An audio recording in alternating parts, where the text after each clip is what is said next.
Brought to you by V-Guard, co-powered by Sensodyne and Vimal.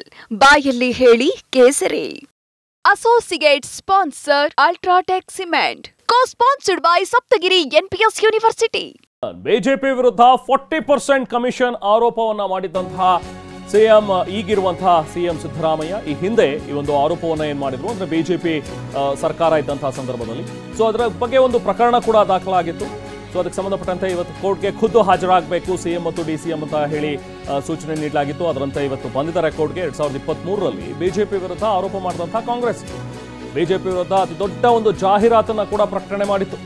ಅದರಲ್ಲಿ ಒಂದು rate card ಅನ್ನ ಕೂಡ ಅಂದ್ರೆ ಬ್ರೈಬ್ ಹೇಗೆ ತಗೋತಾರೆ, ಲಂಚ ಹೇಗೆ ಸ್ವೀಕರಿಸ್ತಾರೆ, ಯಾವ್ಯಾವ್ದಕ್ಕೆ ಎಷ್ಟೆಷ್ಟು ಫಿಕ್ಸ್ ಆಗಿದೆ ಅಂತಲೂ ಕೂಡ ಒಂದು ರೇಟ್ ಕಾರ್ಡ್ ಕೊಟ್ಟಿದ್ರು. ಸೊ ರಾಹುಲ್ ಗಾಂಧಿ ಜೊತೆಗೆ ಸಿಎಂ ಸಿದ್ದರಾಮಯ್ಯ ಈಗಿರುವಂತಹ ಸಿಎಂ ಅಂದ್ರೆ ಸಿದ್ದರಾಮಯ್ಯ ಅವರು ಇದು ತಗೊಳ್ಳೋಣ. ಇದು ಇನ್ವರ್ಟರ್ ಎಸಿ. ನೀವು ಗ್ಯಾಮ್ಲರ್ ಅಲ್ವಾ? ಗ್ಯಾಮ್ಲರ್ ಜೂಜಾಡ್ತಿರಲ್ವಾ? ನೀವು ಜೂಜಾಡ್ತೀರಾ? ಇಲ್ಲ, ಯಾರು ಏನು ಹೇಳಿದ್ರು ಅಂತ ನೀನು ಎಷ್ಟು ಕಾಸ್ಟ್ಲಿ ಹಾಗೂ ಡೆಲಿಕೇಟ್ ಎಸಿ ತಗೊಂಡು ಸ್ಟೆಬಿಲೈಸರ್ ತಗೊಳ್ಳಿಲ್ಲ ಅಂದ್ರೆ ಇದು ಜೂಜಾಟ ತಾನೇ.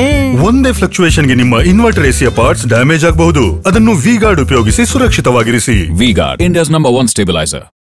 ಆಗ ಈ ರೀತಿಯಾದಂತಹ ಒಂದು ಆರೋಪಗಳನ್ನ ಏನ್ ಮಾಡಿದ್ರು, ಅವರಿಗೆ ಖುದ್ದು ಹಾಜರಾಗಬೇಕು ಅಂತ ತಿಳಿಸಿದ್ರು ಸಿಟಿ ಸಿವಿಲ್ ಕೋರ್ಟ್ಗೆ. ಈಗ ಸಿಎಂ ಮತ್ತು ಡಿಸಿಎಂ ಇಬ್ರು ಕೂಡ ಬಂದಿದ್ದಾರೆ. ಬಿಜೆಪಿ ವಿರುದ್ಧ ಅಪಪ್ರಚಾರ ಮಾಡಿದ್ದಾರೆ, ಆಧಾರ ರಹಿತ ಆರೋಪ ಇದು, ಆಧಾರರಹಿತವಾಗಿ ನಮ್ಮನ್ನ ಡಿಫೇಮ್ ಮಾಡಿದ್ದಾರೆ ಅಂತ ಹೇಳಿ ಒಂದು ಪ್ರಕರಣವನ್ನು ದಾಖಲು ಮಾಡಲಾಗಿತ್ತು ಬಿಜೆಪಿಯಿಂದ. ಸೊ ಅದಕ್ಕೆ ಸಂಬಂಧಪಟ್ಟಂತೆ ರಾಹುಲ್ ಗಾಂಧಿ, ಸಿದ್ದರಾಮಯ್ಯ, ಡಿ.ಕೆ. ಶಿವಕುಮಾರ್ ಇವರೆಲ್ಲರೂ ಕೂಡ ಕೋರ್ಟ್ ಸಮನ್ಸ್ ನೀಡಿತ್ತು, ಖುದ್ದು ಹಾಜರಾಗಬೇಕು ಅಂತ ಹೇಳಿ ಕೂಡ ಸೂಚನೆ ನೀಡಿತ್ತು. ಅದರಂತೆ ಇವತ್ತು ಇಬ್ಬರೂ ಕೂಡ ಸಿಎಂ ಆಗಿರುವಂತಹ ಸಿಎಂ ಸಿದ್ದರಾಮಯ್ಯ ಮತ್ತು ಡಿ.ಸಿ.ಎಂ ಆಗಿರುವಂತಹ ಡಿ.ಕೆ. ಶಿವಕುಮಾರ್ ಇಬ್ಬರು ಕೂಡ ಈಗ ಕೋರ್ಟ್ಗೆ, ಸಿಟಿ ಸಿವಿಲ್ ಕೋರ್ಟ್ಗೆ ಹಾಜರಾಗಿದ್ದಾರೆ. ಪಕ್ಕದಲ್ಲಿ ದೃಶ್ಯಗಳನ್ನು ಗಮನಿಸಬಹುದು. ಕಳೆದ ವರ್ಷದ ದೃಶ್ಯಗಳು. ಯಾವಾಗ ಬೊಮ್ಮಾಯಿ ಅವರ ಸರ್ಕಾರ ಇತ್ತೋ ಆ ಟೈಮ್ನಲ್ಲಿ ಒಂದಷ್ಟು ಪೋಸ್ಟ್ಗಳನ್ನು ಅಂಟಿಸಿದ್ರು. ಪೇ ಸಿ ಎಂ ಅನ್ನೋ ಥರ, ಪೇ ಸಿ ಎಂ ಅಂತ ಹೇಳಿ ಮಾಡಿ, ಅಂದರೆ ನೇರ ಇವರು ಅಕೌಂಟ್ಗೇನೆ ದುಡ್ಡು ತಗೋತಾ ಇದ್ದಾರೆ, 40% ಕಮಿಷನ್ ಹೊಡಿತಾ ಇದ್ದಾರೆ ಪ್ರತಿಯೊಂದರಲ್ಲೂ ಕೂಡ ಅಂಥೇಳಿ ಒಂದು ಪ್ರಚಾರವನ್ನು ಮಾಡಿದರು. ಸೊ ಅದಕ್ಕೆ ಸಂಬಂಧಪಟ್ಟಂತೆ ಈಗ ಪ್ರಕರಣ ಕೂಡ ದಾಖಲಾಗಿತ್ತು. ಇದು ಅಷ್ಟೇ ಅಲ್ಲ, ಪೇ ಸಿ ಎಂ ಒಂದೇ ವಿಚಾರ ಅಲ್ಲ, ಈ ಹಿಂದೆ ಮತ್ತೊಂದು ರೇಟ್ ಕಾರ್ಡನ್ನು ಕೂಡ ಅವರು ರಿಲೀಸ್ ಮಾಡಿದರು. ಯಾವ್ಯಾವ ಟ್ರಾನ್ಸ್ಫರ್ಗಳಿಗೆ ಅಥವಾ ಯಾವ್ಯಾವ ಕೆಲಸಗಳಿಗೆ ಇವರು ದಂಧೆ ಮಾಡ್ಕೊಬಿಟ್ಟಿದ್ದಾರೆ, ಕಮಿಷನ್ ಹೊಡಿತಾ ಇದ್ದಾರೆ ಅಂತ ಒಂದು ಆರೋಪವನ್ನು ಕಾಂಗ್ರೆಸ್ ಮಾಡಿತ್ತು. ಅದಕ್ಕೆ ಸಂಬಂಧಪಟ್ಟಂತೆ ಬಿಜೆಪಿ ಕೂಡ ಪ್ರಕರಣವನ್ನು ದಾಖಲಿಸಿತ್ತು. ಈಗ ಕೋರ್ಟ್ ಈ ಬಗ್ಗೆ ವಿಚಾರಣೆಯನ್ನು ಕೈಗೆತ್ತಿಕೊಂಡಿರುವಂತಹ ನ್ಯಾಯಾಲಯ ಸಮನ್ಸ್ ಕೂಡ ಜಾರಿಗೊಳಿಸಿತ್ತು. ರಾಹುಲ್ ಗಾಂಧಿ, ಸಿದ್ದರಾಮಯ್ಯ ಮತ್ತು ಡಿ.ಕೆ. ಶಿವಕುಮಾರ್ ಅವರಿಗೆ 3 ಜನರಿಗೆ ಸಮನ್ಸ್ ನೀಡಿತ್ತು. ಇವತ್ತು ಬಂದು ಹಾಜರಾಗಬೇಕು ಅಂತಲೂ ಕೂಡ ತಿಳಿಸಿದರು. ಅದರಂತೆ ಖುದ್ದು ಹಾಜರಾಗಿದ್ದಾರೆ ಈಗ ಸಿದ್ದರಾಮಯ್ಯ ಮತ್ತು ಡಿ.ಕೆ. ಶಿವಕುಮಾರ್. ಮತ್ತೊಂದು ದೃಶ್ಯದಲ್ಲಿ ಗಮನಿಸಬಹುದು, ಡಿ.ಕೆ. ಶಿವಕುಮಾರ್ ಅವರು ಸಿಟಿ ಸಿವಿಲ್ ಕೋರ್ಟ್ಗೆ ಆಗಮಿಸಿರುವಂಥ ಒಂದು ದೃಶ್ಯ. ಇನ್ನೊಂದು ಕಡೆ ಆ ಅಭಿಯಾನವನ್ನು ಏನು ನಡೆಸಿದ್ರಲ್ಲ, ಪೋಸ್ಟರ್ಗಳನ್ನೆಲ್ಲ ಅಂಟಿಸಿ ಪೇ ಸಿ ಎಂ ಅಂಥೇಳಿ ಒಂದು QR ಕೋಡ್ ಮಾಡಿ ಅದರ ಮಧ್ಯದಲ್ಲಿ ಬೊಮ್ಮಾಯಿ ಅವರ ಒಂದು ಚಿತ್ರ, ಇದನ್ನು ಸ್ಕ್ಯಾನ್ ಮಾಡಿದ್ರೆ ಗೊತ್ತಾಗತ್ತೆ ಅವ್ರು ಏನೇನು ಭ್ರಷ್ಟಾಚಾರ ಮಾಡಿದ್ದಾರೆ ಅನ್ನುವಂಥದ್ದು ಅನ್ನೋ ಒಂದು ಆರೋಪವನ್ನು ಮಾಡ್ತಾ ಪ್ರಚಾರವನ್ನು ಕೂಡ ಮಾಡಿದರು. ಅದರಂತೆ ಈಗ ಪ್ರಕರಣ ಕೂಡ ಏನು ಬಿಜೆಪಿ ದಾಖಲು ಮಾಡಿತ್ತು ಇದ್ರ ವಿರುದ್ಧ, ಇದರಲ್ಲಿ ಆಧಾರರಹಿತವಾದಂಥ ಒಂದು ಆರೋಪ, ಯಾವುದಾದ್ರೂ ಆಧಾರ ಇದ್ದರೆ ಕೊಡಲಿ ನಮಗೆ ಅಂಥೇಳಿ ಕೇಳಿದರು. ಸೊ ಅದಕ್ಕೆ ಸಂಬಂಧಪಟ್ಟಂತೆ ಈಗ ವಿಚಾರಣೆಗೆ ಅಂಥೇಳಿ ಹಾಜರಾಗಿದ್ದಾರೆ.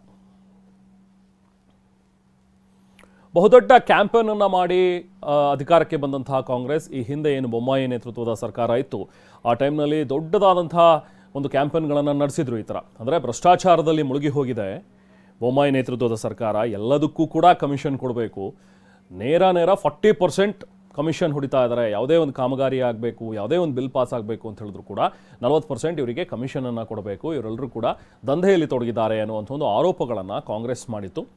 ಬಹಳ ದೊಡ್ಡದಾದಂಥ ಒಂದು ಕ್ಯಾಂಪೇನ್ಗಳನ್ನು ಮಾಡಿತ್ತು, ಜಾಹೀರಾತುಗಳನ್ನು ಪ್ರಕಟಿಸೋ ಮೂಲಕ, ಅಲ್ಲಲ್ಲಿ ಬ್ಯಾನರ್ಗಳನ್ನು, ಈ ಥರದ ಪೋಸ್ಟರ್ಗಳನ್ನು ಅಂಟಿಸೋ ಮೂಲಕ, ಜೊತೆಗೆ ಭ್ರಷ್ಟಾಚಾರದ ರೇಟ್ ಕಾರ್ಡ್ ಅಂತಲೂ ಕೂಡ ಒಂದಷ್ಟು ಮಾಧ್ಯಮಗಳಲ್ಲಿ ಬಿಡುಗಡೆ ಮಾಡಿದರು. ನೋಡಿ, ಅಲ್ಲಿ CM ಹುದ್ದೆಗೆ 12,500 ಕೋಟಿ ರೂಪಾಯಿ, ಮಂತ್ರಿಗಳ ಹುದ್ದೆಗೆ 1,500 ಕೋಟಿ ರೂಪಾಯಿ, ಇನ್ನು KSDLಗೆ ನೇಮಕಾತಿ ಆಗಬೇಕಂದ್ರೆ 15ರಿಂದ 20 ಕೋಟಿ ರೂಪಾಯಿ, ಆ ಥರ PSIಗೆ 80 ಲಕ್ಷ, ಸಹಾಯಕ ಪ್ರಾಧ್ಯಾಪಕರಿಗೆ ಒಂದಷ್ಟು ರೇಟು, ಇನ್ನು ಬಮೂಲಿಗೆ ಬರಬೇಕಂದ್ರೆ 25 ಲಕ್ಷ, ಪೊಲೀಸ್ ಪೇದೆ ಆಗಬೇಕು ಅಂದರೂ ಕೂಡ 10 ಲಕ್ಷ.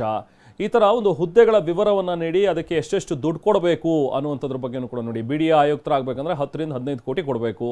ಇನ್ನು ಕೋವಿಡ್ ಕಿಟ್ ಪೂರೈಕೆಯಲ್ಲಿ 75% ಕಮಿಷನ್ ಹೊಡೆದಿದ್ದಾರೆ ಇವರು, ಉಪಕರಣಗಳ ಪೂರೈಕೆಯಲ್ಲಿ 40%, ಮೊಟ್ಟೆ ಪೂರೈಕೆಯಲ್ಲಿ 30%, ರಸ್ತೆ ಗುತ್ತಿಗೆಗಳಿಗೆ ಒಂದಷ್ಟು ರೇಟ್ ಕಾರ್ಡ್ನ ಫಿಕ್ಸ್ ಮಾಡಿದ್ದಾರೆ. ಅಂದರೆ ಇದು ಭ್ರಷ್ಟಾಚಾರದ ರೇಟ್ ಕಾರ್ಡ್ 2019ರಿಂದ 2023ವರೆಗೂ ಕೂಡ ಬಿಜೆಪಿ ನೇತೃತ್ವದ ಸರ್ಕಾರ ತಗೊಂಡಿರುವಂತಹ ಲಂಚ, ಇದು ಲಂಚದ ವಿವರ ಅನ್ನೋ ರೀತಿಯಲ್ಲಿ ಕಾಂಗ್ರೆಸ್ ಇದನ್ನು ಪ್ರಕಟ ಮಾಡಿತು. ಬಟ್ ಇದಕ್ಕೆ ಏನು ಆಧಾರ ಅಂತ ಹೇಳಿ ಕೇಳಿದಾಗ ಇವ್ರ ಹತ್ರ ಯಾವುದೇ ರೀತಿಯಾದಂಥ ಪ್ರೂಫ್ಸನ್ನು ಇದುವರೆಗೂ ಮಾಧ್ಯಮಗಳಲ್ಲಾಗಲಿ ಎಲ್ಲೂ ಕೂಡ ಇಟ್ಟಿರಲಿಲ್ಲ. ಬಟ್ ಹೇಳ್ತಾ ಇದ್ದಿತ್ತು, ನಮ್ಮ ಹತ್ರ ಇದಕ್ಕೆಲ್ಲದಕ್ಕೂ ಕೂಡ ಪ್ರೂಫ್ಸ್ ಇದೆ, ನಾವು ಸಮಯ ಬಂದಾಗ ಕೋರ್ಟ್ ಬೇಕಾಗಿ ಕೇಳಿದ್ರೆ ನಾವು ಖಂಡಿತವಾಗ್ಲೂ ಅದ್ರ ಬಗ್ಗೆ ಪ್ರೂಫನ್ನು ಕೊಡ್ತೀವಿ ಅನ್ನೋವಂಥ ಒಂದು ಮಾತುಗಳನ್ನು ಹೇಳಿದ್ರು. ಅದಕ್ಕೆ ಸಂಬಂಧಪಟ್ಟಂತೆ ಈಗ ನ್ಯಾಯಾಲಯಕ್ಕೆ ಹಾಜರಾಗಿದ್ದಾರೆ. ಜಡ್ಜ್ ಮುಂದೆ ಈಗ ಸಿಎಂ ಮತ್ತು DCM ಇಬ್ರು ಕೂಡ ಹಾಜರಾಗಿದ್ದಾರೆ. ಕೈ ಮುಗಿದು ಬಳಿಕ ಕೈ ಕಟ್ಟಿಕೊಂಡು ಇಬ್ರು ಕೂಡ ನಿಂತಿದ್ದಾರೆ. ಇದು ಸಹಜ, ನ್ಯಾಯಾಲಯದಲ್ಲಿ ತೋರಿಸಬೇಕಾದಂಥ ಒಂದು ಗೌರವ ನ್ಯಾಯಾಧೀಶರಿಗೆ. ಈಗ ಹಾಜರಾಗಿರೋರು ಯಾರು ಅಂತ ಹೇಳಿ ಕೂಡ ಜಡ್ಜ್ ಪ್ರಶ್ನೆ ಮಾಡಿದ್ದಾರೆ. ಜಡ್ಜ್ ಮುಂದೆ ಆಗ ಸಿಎಂ ಮತ್ತು DCM ಸಿದ್ದರಾಮಯ್ಯ ಮತ್ತು DK ಶಿವಕುಮಾರ್ ಇಬ್ರು ಕೂಡ ಬಂದಿದ್ದಾರೆ. ಮೊದಲು ಕೈ ಮುಗಿದು ನಂತರ ಕೈ ಕಟ್ಟಿಕೊಂಡು ಅವ್ರ ಮುಂದೆ ನಿಂತಿದ್ದಾರೆ. ನ್ಯಾಯಾಲಯದಲ್ಲಿ ನ್ಯಾಯಾಲಯಕ್ಕೆ ಸಲ್ಲಿಸುವಂಥ ಒಂದು ಗೌರವ.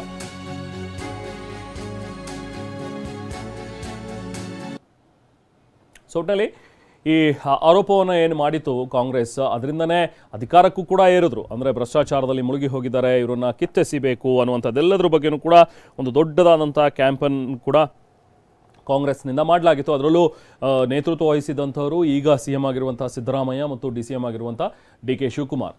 ಆ ಟೈಮ್ನಲ್ಲಿ ಬೃಹತ್ ಪ್ರತಿಭಟನೆಗಳನ್ನು ಮಾಡ್ತಾ ಬಹಿರಂಗವಾದಂಥ ಸಮಾವೇಶಗಳಲ್ಲಿ, ಪ್ರಚಾರದಲ್ಲಿ, ಭಾಷಣಗಳಲ್ಲೂ ಕೂಡ ಅವರು ಇದೇ ವಿಚಾರವನ್ನು ಮುನ್ನೆಲೆಗೆ ತಂದಿದ್ರು. ಸೊ ಅದಕ್ಕೆ ಸಂಬಂಧಪಟ್ಟಂತೆ BJP ಇದು ಆಧಾರರಹಿತವಾದಂಥ ಒಂದು ಮಾತುಗಳು, ನಮ್ಮ ಮೇಲೆ ಡಿಫೇಮ್ ಮಾಡ್ತಾ ಇದ್ದಾರೆ ನಮ್ಮನ್ನ ಅನ್ನುವಂಥದ್ದನ್ನ ಹೇಳಿ ಒಂದು ಪ್ರಕರಣವನ್ನು ದಾಖಲು ಮಾಡಿದರು. Brought you by V Guard, co powered by Sensodyne and Vimal. ಬಾಯಲ್ಲಿ ಹೇಳಿ ಕೇಸರಿ.